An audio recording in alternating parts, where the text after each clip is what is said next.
Is everyone back? Then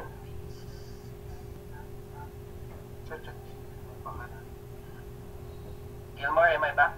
Okay, broadcast. Where was I cut? Saan ako na-cut?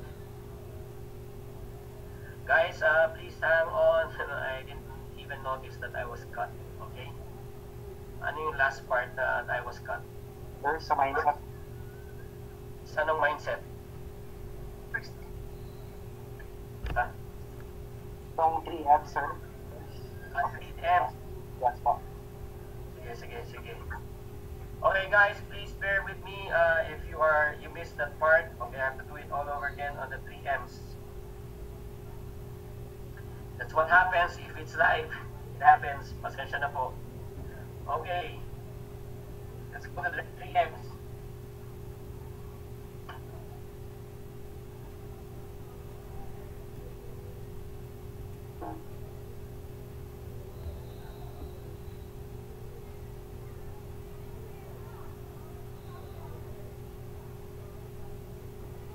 Okay, right now, let's go to the 3Ms on how to solve your money mindset. Number 1, magbago ng mindset. Kapag usapang financial freedom and security, ang unang naiisip po natin na kumita ng malaki. No offense, man. Kahit malaki anong kitaan, pero gastos ka ng gastos, shop ka ng shop, walang matitira. Ang unang dapat nating baguhin, yung ating tinatawag na money mindset. Dahil kung ano man ang nangyayari sa labas, yan din po ang nangyayari sa loob. Kapag hindi nagbago ang ating mindset, hindi magbabago ang ating buhay. Wala tayong pag-usapan kung ipaglalaban po natin mga maling paniniwala natin sa buhay. Kung nais natin makamit ang inakasam natin na tunay na financial freedom and security, simulan na natin baguhin, sa pagpapalit ng ating wrong mindset din sa pera. I would suggest, if you're listening to me right now, look at it as a lifestyle change rather than a diet. Naalala ko kasi tuloy, nung ako ay nagbabawas ng timbang. Pag diet kasi, magbabawas lang ako ng pagkain, pipiliin ko lang yung mga kain na nakakataba sa akin, yung mga sweet, tapos mag-exercise ako regularly, conscious ako, I will step on the weighing scale. And once I reached my desired weight, I stop. And then I go back to my old lifestyle, and then mapapansin ko na naman na hindi na nag-fit ulit yung damit ko, yung pantalon ko, so I go back again on having a diet. So, it's an endless cycle. Pero kung ang goal natin ay maging healthy for life, hindi lang diet ang sagot. Lifestyle change. It will not just be part of your everyday routine, but it will become a habit and part of your life. Kahit na-achieve mo na yung desired weight mo, tuloy-tuloy pa rin. Bakit? Because it's already your lifestyle of becoming healthy. If you change your lifestyle to one where you eat healthy and exercise regularly, that you don't have to have a diet already. The same is true with our personal finance. Dieting in the personal finance world would be similar to cutting on expenses by making sacrifices. Temporary lang ha. Like for example, cutting on cable TV, fancy clothes, cutting on your eating out, self-deprivation, or tinatawag na sacrifice. Pero ano mo mangyari? Pag na-reach mo na financial goals mo, babalik na naman tayo sa same one. Ang pagtitipid at pagiging wise sa paghahawak ng pera ay dapat nag-uumpisa sa tamang mindset. Pag nagbago ang ating mindset, magbabago ang ating habit. Pag nagbago ang ating habit, magbabago ang ating lifestyle. At pag nagbago ang ating lifestyle, magbabago ang ating buhay. Next, kailangan next M is mag-isip ng long term. Hindi na bali na magmukhang kawawa, wag lang mabuhay na kahawa-hawa. Ang yaman ng panlabas mong anyo, pero namumulubi ka naman sa loob. Huwag maawa sa sarili kung hindi branded ang suot mong sapatos. Huwag kang mag-self-pity. Kung lahat ng katrabaho mo, magaganda ang gadget, pero ikaw hindi maka-afford. Pero ito naman, isipin mo. Makakatulog ka na mahimbing at wala kang iniintindi na utak. Matutong magtiis at pairalin ang tinatawag natin na self-discipline rather than self-pity. Saan dapat tayong magkaroon ng tinatawag na self-discipline? I'd like to share with you 4 things. Number 1, hindi dapat gumastos kapag walang pera. Mahirap gastusin ng pera na wala ka. Number 2, hindi dapat bumili ng gamit dahil gusto mo at may sale. Ngunit, bibili ka dahil kailangan mo at dahil meron kang cash. Number 3, hindi papasok sa utang kahit anumang mangyari. You got to be sick and tired of your situation. Pag hindi ka pa talaga sick and tired, naku, maniwala ka, paikot-ikot lang. Number 4, hindi bali na hindi yung nag-i-enjoy now, pero mag-i-enjoy later. Think long term. Hindi yung uubusin mo yung sahod at pamana sa iyo na isang araw, kinabukasan dilat na dilat ang mata sa gutom. Matutong mag-impok at maging masinop para pag dumating ang bagyo sa buhay, may reserba ka at may mawi-withdraw ka. I always tell myself, I would rather save now and then retire later rather than spend now and suffer later. And last and crucial to mag-aral para matuto. Here's how you can learn. Number 1, learn from others' mistakes. There are 2 ways to learn in life. You can learn from your personal mistake or you can learn from others. What do you think is more practical? For me, it's much better to learn from others' mistakes. It will save me from unnecessary pain, hurts, and consequences. Kung nakita mo naman yung katrabaho mo na halos di na kumakain pag lunch break dahil sa sobrang daming utak, ay ba't mo pagkatayahin? Kung napapansin mo yung mga kaibigan at kamag-anak mo yung mga eye bags parang rice terracist na sa sobrang financial stress, tutularan mo pa ba mga yon? So, learn from other people's mistakes. Number 2, aside from learning from other people's mistakes, take note, it's a pamamaraan para matuto kayo pamagitan ng pagbabasa ng mga books, blogs, and useful material online. Napakapalad natin sa generation natin dahil abot kamay ang kaalaman, katalinuhan, ang daming learning materials. Napakarami ring books sa library at bookstores kung gusto mo matuto. Grab this opportunity that surrounds us. Third, attend seminars or webinars. Napakarami na rin mga seminars na pwede mong daluhan. Hindi mo dapat panghinayangan yan na investment yan. Ang katalinuhan ay kayamanan na hindi pwedeng nakawin ni numan. Ikaw rin naman ang makinabang. Diba? At the end of the day, that's the reason why. Listen to me. Here, listen. I make no apologies when I promote books and seminars. Why? You buying my books, coming to my seminars will not make me rich, but if you learn from it, apply to your life, it will make you rich. And last but not least, the way of learning. For me, find a mentor. A mentor is someone who can coach you. He or she is someone who can walk with you and be accountable for you. Find the right mentor who will help you to change your lifestyle and mindset when it comes to money matters. Ako pagdating sa career ko sa public speaking, my mentor is no other than Mr. Francis Kong when it comes to my relationship with my wife, Pastor Paulo Punsalan. So even in every area of my life, meron akong mentor. Because ito yung mga magtuturo at magagabay sa atin. These are the people who have been there and done that. They are a good example. They will be a good role model. Find someone who's credible enough for you to look up to. And maybe some of you are asking, thinking, wala naman akong mentor, wala naman nakikita. You know what I will want to do for you tonight?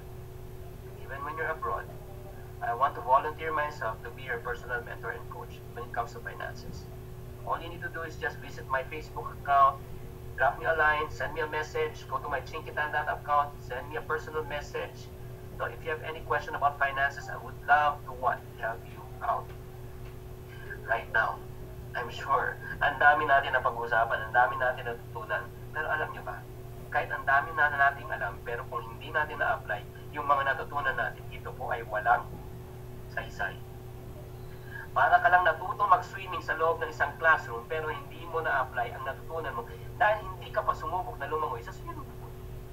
Ika nga, knowledge without application is foolishness. But knowledge with application is wisdom. Kaya kung gusto mo na may direksyon at may direct application kung paano, ika nga matututo ka mag-save, mag-budget, mag-file sa utang at mag-invest, ito ang magandang balita ko para sa iyo. We are proud to introduce to you the very first DIY or do-it-yourself money kit in the Philippines, the Chink Positive Money Kit. This contains different kinds of materials that gives you the step-by-step instruction to keep track of your finances. What's inside this kit? Number 1 is a Chink Positive Money Kit Manual. This guide will help you navigate through your step-by-step process on how to start your financial journey, your ABC, to become financially literate and debt-free. Kasama rin dito yung Chink Positive Accordion Folder. Dito ilalagay lahat ng magustusin mo on a monthly basis para maayos at ma-prioritize ang iyong budget and yung spending habit. Next is a Chink Positive Expenditure Envelope. mamomonitor mo kung saan pumupunta ang iyong gastusin on a daily, weekly, monthly expenses. Mabilis mo rin malalaman kung ikaw ay nag-overspend na o hindi. As I always tell my seminars, people who attend my seminar, you got to know where your money is going in order for you to know where you're heading. The Think Positive Savings Envelope. This allows you to have the financial discipline, ulitin ko, the discipline to get started. Again, get started in savings, even with whatever little you have. Ang gaganda nito, pag naumpisa mo yan, talagang magiging addict ka. Makikita mo talaga tumataas yung savings account mo at saan napupunta ang pera mo. Next is one of my favorite, the Think Positive Buying Envelope. This is a money management system that helps you to stop you from overspending, help you to buy the things you desire in cash, and to avoid getting to debt. Bibigyan lang kita ng konting practical tip on how to use this. Like, when you look at the screen, may tinatawag na what to buy. Ano bibilin mo? Let's say camera. Magkano? How much? 25,000. When? 10 months from now. Sulat mo. So, 25,000 by 10. How much should you allocate per month? Ilalagay mo 2,500. Tapos last question, where? Where are you going to source the 2,500? Sa sweldo mo ba? Sa, like for example, sa sideline mo ba? And once kumita ka, ilalagay mo sa loob ng Think Positive Buying Envelope. At pag na-complete mo yun, withdraw mo na and then buy it without any guilt. Next, the Think Positive Investment Envelope. Ang pamumuhunan sa hinaharap ay isa sa mga pinaka-napapabayang bahagi sa pagpaplano ng pananalapi. This money management system assures you na makakamit mo yung financial goals mo upang ang pera mo ay lumago para ikaw ay pwede mag-retire. And next also, one of my favorite also here, yun ang pinakamalaga sa pati ng Monikit, the Think Positive Debt Repayment Plan. Ang money management system worksheet na ito magbibigay ng daan upang ikaw ay pumili ng diskarte paano mababawasan ang iyong utang, kabilang na pag-identify ano ipaprioritize mo, ano uutangin, ano babayaran mo sa utang mo, ano yung mga ikakatailang matanggal mo na sa matataas ng interest. There is a plan and a worksheet and many more tips that you can get from there. Next is a Think Positive Financial Obligation Worksheet. This also helps you to prioritize your spending. Okay? And then your needs versus your want. Remove the unnecessary things in life and set your budget so that you can live easier. And the good news, once you have this money kit, I also included one of my best-selling books, Till Death Do Us Part, which has sold over 100,000 copies already. Kailangan mo basahin itong libro ng paulit-ulit ng mga 3 to 5 times para ma-internalize mo kung paano maging debt-free. At magandang balita para sa mga techie. People who doesn't want to do it manual, we have the Think Positive Budgeting software. What you can do, this is a full automated system that allows you to edit based on your personal need or preferences. Pwede rin mag-track yung monthly mo, semi-annual or annual expense. Malalaman mo din kung magkano kinikita mo. No? In a month in a glance, year in a glance. And the good news is, last but not the least, ang kasama dito, the Think Positive DVD Guide. Ito, imagine me being your own personal wealth and life coach. Tutulungan kita at gagabayan kita sa iyong personal finance journey. Ako mismo ang personal na tagapagturo at your convenient time and place. I'm sure you're pretty intrigued with this kit. Pero ang tanong ko, handa ka na ba ang magbago ng takbo ng financial life mo? That's my first question. Handa ka na bang magbago ng what? Mindset. Handa ka na bang mag-isip ng long term? At handa ka na bang matuto? Nakasalalay sa iyong kamay kung magtatagumpay ka o hindi.